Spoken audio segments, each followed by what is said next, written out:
Dando sequência à nossa conversa com o Osmar, vamos falar agora da arquitetura do sistema de cloud na distribuição do cloud.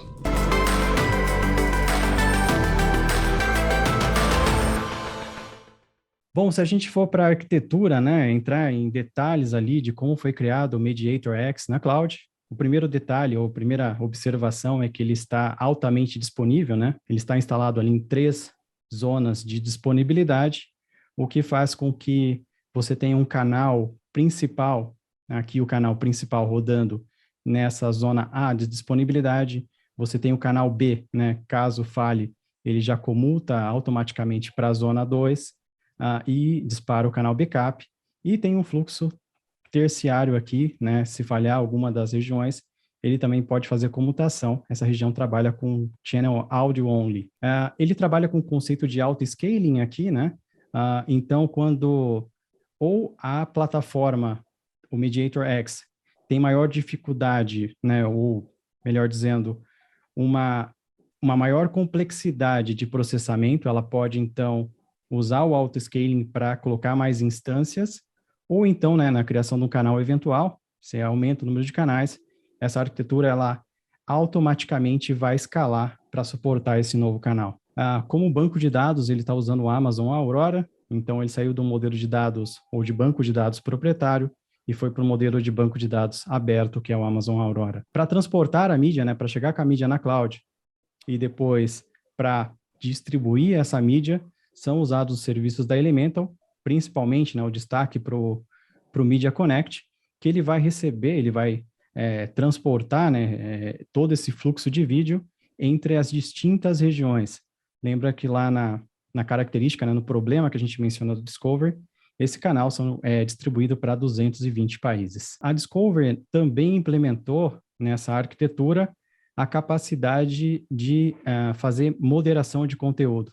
Então, ele utiliza o Amazon Recognition para identificar o que está ali na programação, né? Identificar aquilo que está no playlist e fazer um sanity check ali para ver se não tem algum conteúdo impróprio para aquela audiência. E, com isso, prevenir que esse conteúdo vá para o ar. Então, é uma arquitetura que foi toda desenhada já com a AWS, né? Aproveitando o melhor da cloud, já preparada para um fluxo de próxima geração. Interessante. Eu acho que a gente conseguiu ver aí um pouco da arquitetura, né? Você descreveu aí, da capacidade de entrega, né? De multilinguagem, múltiplos canais. Mas a gente sabe que vídeo de alta qualidade é sempre, né, um desafio, falando de HD, falando de 4K e coisas que podem vir pela frente.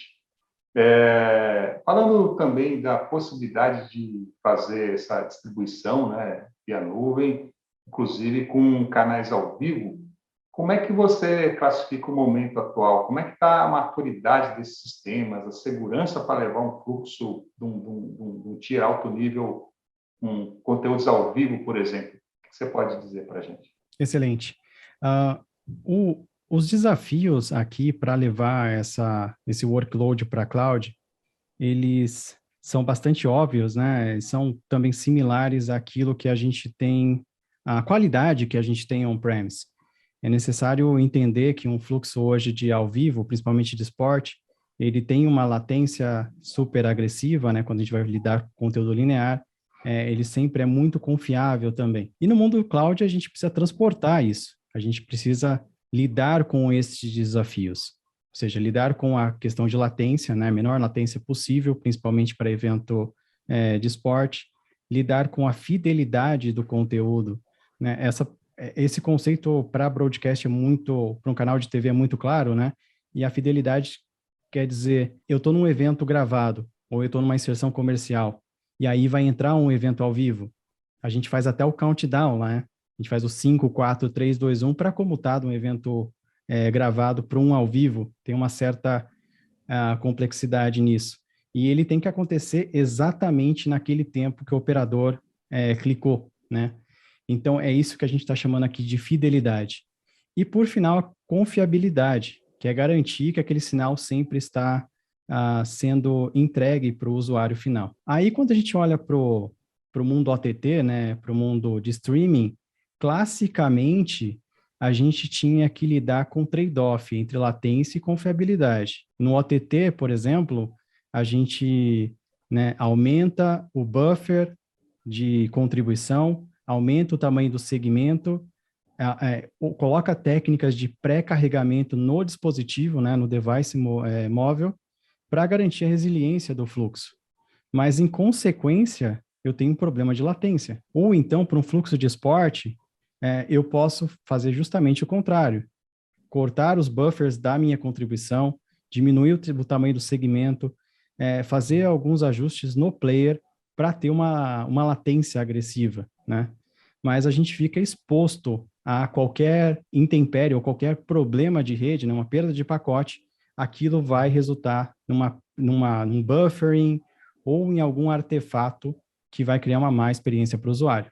No mundo de TV, a gente não pode fazer esse trade-off. A gente não pode escolher entre um e o outro. A gente precisa de latência. Tem que ter fidelidade do sinal e a gente tem que ter confiabilidade. A saída para isso foi justamente voltar e estudar como é feito isso no Redend clássico. Então, sentar com os arquitetos de vídeo, entender o stack, né, de transmissão para clássico e um Redend. Então, a gente tem protocolos como o SMPTE 2110, que classicamente lidam com essa... É um standard, né, disponível já há muitos anos, e esse padrão ele descreve como enviar bits, pixels, né, em formato RAW, ou seja, não comprimido, através do IP.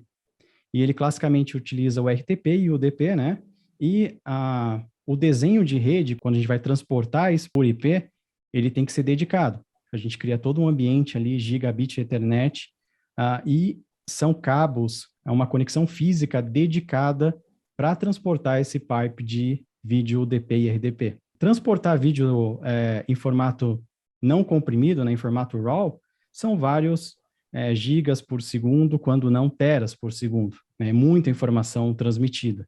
Conhecendo isso, conhecendo esse desafio e como é feito, né, no ambiente on-premise, a gente começou a avaliar as alternativas na cloud. O primeiro teste foi simplesmente pegar o 2110 e enviar de um ponto A para ponto B. Foram fluxos de aproximadamente 5 gigabits por segundo. Cada flow desse, ele chegou, ou a maior parte dos flows, né?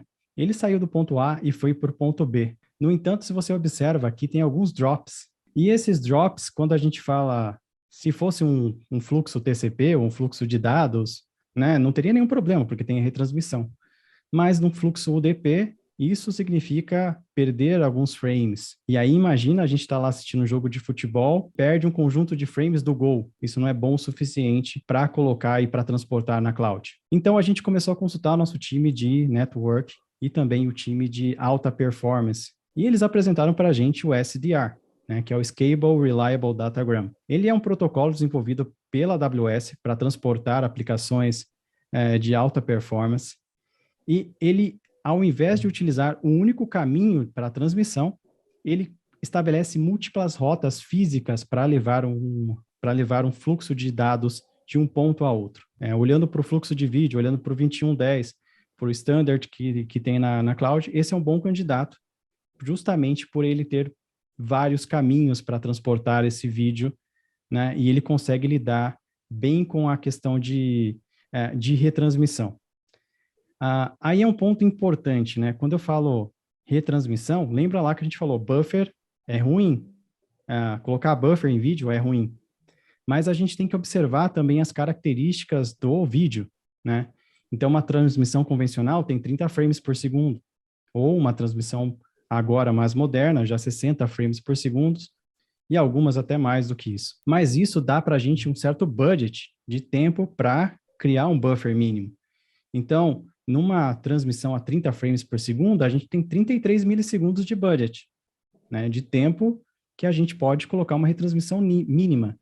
Para uma transmissão de 60 frames por segundo, a gente vai ter metade ali, 16,6 milissegundos para fazer uma retransmissão. Mas o SDR, ele consegue lidar com esse tamanho de buffer, né, com esse micro buffer, para lidar com uma retransmissão em caso de comutação ou alguma perda do meio, né, algum switch que comutou de um para o outro, ele consegue lidar com isso. E como a gente está lidando, né, com o multipath, ele consegue garantir a entrega também, a confiabilidade daquele fluxo.